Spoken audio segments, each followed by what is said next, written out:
আরেকটা যেটা আমরা খুবই অবাক হয়েছি যে পুরো অর্থমন্ত্রীর পুরো বক্তব্য যদি আপনি অ্যানালাইসিস করেন, অর্থনৈতিক গণতন্ত্রের কথা বলতেছেন, অর্থনৈতিক অনেক শুনলে মনে হবে অনেক বিপ্লব ঘটে যাচ্ছে, কিন্তু ব্যাংকিং খাত এবং অর্থনৈতিক খাতের সংস্কার নিয়ে কোনো ধরনের আলাপ নেই।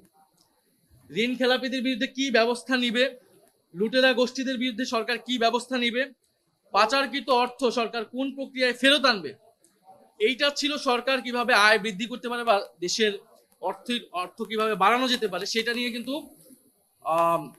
অর্থমন্ত্রীর পুরো বক্তব্যে আমরা কিছু পাইনি। ব্যাংকিং খাত কিভাবে তারা সংস্কার করবে, বরং আমরা যে নজিরবিহীন ভাবে ব্যাংকিং খাত দলীয়করণ রাজনীতিকরণ দেখতেছি, ইসলামী ব্যাংক এটা আমাদের সামনে একটা বড় উদাহরণ, যেটা নিয়ে সংসদে অলরেডি বিতর্ক হয়েছে, আপনারা সবই শুনেছেন। এবং অর্থমন্ত্রী কিন্তু মাননীয় অর্থমন্ত্রী নির্বাচনী ইস্তিহারে তাদের ছিল, বিএনপি নির্বাচনী ইস্তিহারে, যে তারা আর্থিক খাতে কোনো রাজনৈতিক নিয়োগ দিবে না। আসলে বাস্তবতা বিবর্জিত, কারণ এই পরিমাণ রাজস্ব মানে আদায় করা সরকারের পক্ষে, এই প্রশাসন এবং কর কাঠামোর পক্ষে সম্ভব না। এবং বাজেটে 2,43,000 কোটি টাকার ঘাটতি রয়েছে। ফলে যদি 6,95,00,000 কোটি টাকার যেই রাজস্ব সেটা যদি আদায় করতে না পারে, এবং স্বাভাবিকভাবে এটা সরকার পারবে না, তাহলে এই ঘাটতি কিন্তু অনেক বাড়বে এবং সরকারকে তখন কি করতে হবে, অভ্যন্তরীণভাবে ব্যাংকগুলো থেকে এবং বিদেশ থেকে আসলে ঋণ নিতে হবে। এই লক্ষ্যমাত্রা, এই রাজস্ব লক্ষ্যমাত্রা আয় অর্জন করতে হলে রাজস্ব প্রবৃদ্ধির হার অন্তত 42% হতে হবে। এই লক্ষ্যমাত্রা অবাস্তব। দেশের ইতিহাসে সর্বোচ্চ বার্ষিক রাজস্ব প্রবৃদ্ধি হয়েছিল 27.3%।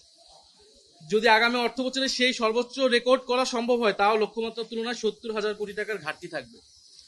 ফলে এই ঘাটতি সরকার কিভাবে মিটাবে? অর্থাৎ সরকার খুব সুন্দর সুন্দর কথা বলছে, বাজেট ইতিহাসে সবচেয়ে বড় বাজেট দেখ, একইভাবে কিন্তু এটা ইতিহাসে সবচেয়ে বড় ঘাটতি বাজেটও হবে, ঋণগ্রস্ত বাজেট বলা যেতে পারে এটাকে। ফলে সরকার যখন ব্যাংক থেকে আরো ঋণ বাড়াবে, আপনারা জানেন নিত্য প্রয়োজনীয় বেশ কয়েকটি দ্রব্যের কর কমানো হয়েছে, আমরা আশা করি সেটা যদি ইমপ্লিমেন্ট করতে পারে, যদিও অর্থমন্ত্রীর বক্তব্য আমরা পাইনি যেটা কিভাবে ইমপ্লিমেন্ট করবে, ব্যবসায়ীরা যদি এটা না মানে তখন কি করবে, কিন্তু যদি ইমপ্লিমেন্ট করা যায় তাহলে দ্রব্যমূল্যের দাম কিছুটা কমে আসার কথা। আমাদেরকে দেখতে হবে সামনে। আমাদের স্বাভাবিকভাবে সামাজিক নিরাপত্তা খাতে বাজেট বরাদ্দ বৃদ্ধি পেয়েছে, যেটা মানুষ কিছুটা উপকার পাবে বলে আমরা মনে করছি। বড় সমালোচনার জায়গাটা হচ্ছে এই বাজেটের, যে এই বাজেটটাকে আমাদের মনে হচ্ছে উচ্চাভিলাষী এবং বাস্তবতা বিবর্জিত।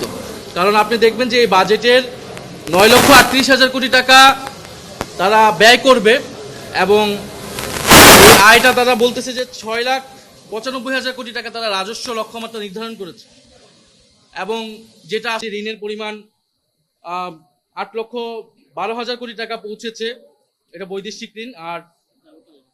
আর হচ্ছে অভ্যন্তরীণ ঋণ প্রায় 16 গুণ বেড়েছে। তাহলে আরো যদি ঋণ নেয় ব্যাংক, এই যে দুর্বল ব্যাংকিং খাত, তাহলে আপনার বেসরকারি খাতে যে চাপটা পড়বে, বেসরকারি খাতের থেকে তারা বিনিয়োগ পাবে না, তারা লোন পাবে না, এবং কর্মসংস্থান সংকুচিত হবে।